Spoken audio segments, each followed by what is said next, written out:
ഒരു സന്യാസിയുടെ അല്ലെങ്കിൽ ബ്രഹ്മചാരിയുടെ, ഒരു സാധുവിൻ്റെ ഈ പറഞ്ഞ സാധനങ്ങളൊക്കെ അനുഷ്ഠിച്ച്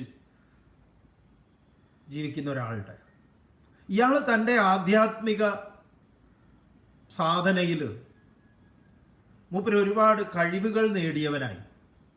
അങ്ങനെയാണ് ഇദ്ദേഹം ഒരു വീട്ടിൽ ഭിക്ഷയ്ക്ക് പോണത്. അപ്പോൾ അവിടെ സ്ത്രീ രോഗിയായ ഭർത്താവിനെ ശുശ്രൂഷിച്ചുകൊണ്ടിരിക്കുക. അപ്പോൾ ഈ പുറത്തുനിന്ന് ഇദ്ദേഹം ഭിക്ഷാം ദേഹി പറഞ്ഞു. അപ്പോൾ അവർ പറഞ്ഞു, അല്പം കാത്തിരിക്കണേ, ഞാനിതാ വരുന്നു. മൂപ്പര് കുറച്ചു നേരം കാത്തു, വളരെ കുറച്ച്. അപ്പോഴേക്ക് ഇദ്ദേഹത്തിന് ദേഷ്യം വരാൻ തുടങ്ങി. ഈ പറഞ്ഞ സാധനം കൊണ്ട് നേടേണ്ടത് എന്തൊക്കെയാണോ അതില്ലാത്തൊരവസ്ഥയിലേക്ക് ഇദ്ദേഹം മാറുകയാണ്. അത് അവരവിടെ ഇരുന്ന് അകത്തിരുന്ന് പരിചരിക്കുന്ന അവരറിയുന്നു. അപ്പൊ അവർ ഈ കൊടും സാധനങ്ങളൊന്നും ചെയ്യുന്നില്ല, അവർ ഭർത്താവിനെയാണ് പരിചരിക്കുന്നത്. എന്നിട്ട് അവർ ഉപദേശിക്കുകയാണ്. അവർ പറയാണ്, നിങ്ങളൊരു കാര്യം ചെയ്യൂ, മിഥിലയിലേക്ക് പോയിക്കോളൂ. ഇവിടുന്ന് ഒരു വ്യാധധർമ്മനുണ്ട്, ധർമ്മവ്യാധനുണ്ട്.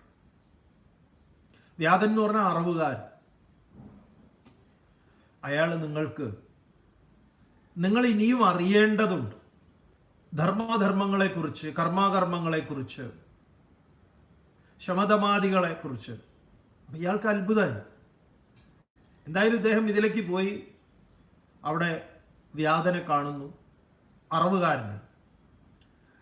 ആ അറവുകാരൻ ഇദ്ദേഹത്തിന് ഉപദേശം കൊടുക്കുന്നു. ഈ മഹാഭാരതത്തിൽ നമ്മൾ എപ്പോഴും ഇങ്ങനെ നിങ്ങളോട് പറയുന്നത്, മഹാഭാരതം ഒരു അസാമാന്യ സംഭവമാണ്. വ്യാധഗീത എന്ന് പറഞ്ഞാൽ എന്താ? അറവുകാരന്റെ ഗീത. അപ്പൊ ചെയ്യുന്നത് എന്താണ്? കശാപ്പാണ്. ഈ കശാപ്പ് ശാലയിൽ ഇരുന്ന് ഈ ഫിലോസഫിയെ അവതരിപ്പിക്കുന്നു.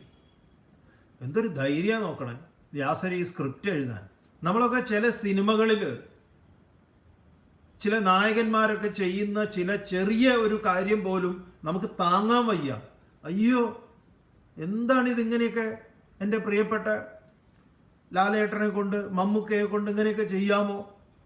എൻ്റെ ലാലേട്ടൻ്റെ കവിളിൽ ഇങ്ങനെ അടിക്കാമോ? മമ്മൂക്കയുടെ കവിളിന് അടിക്കാമോ?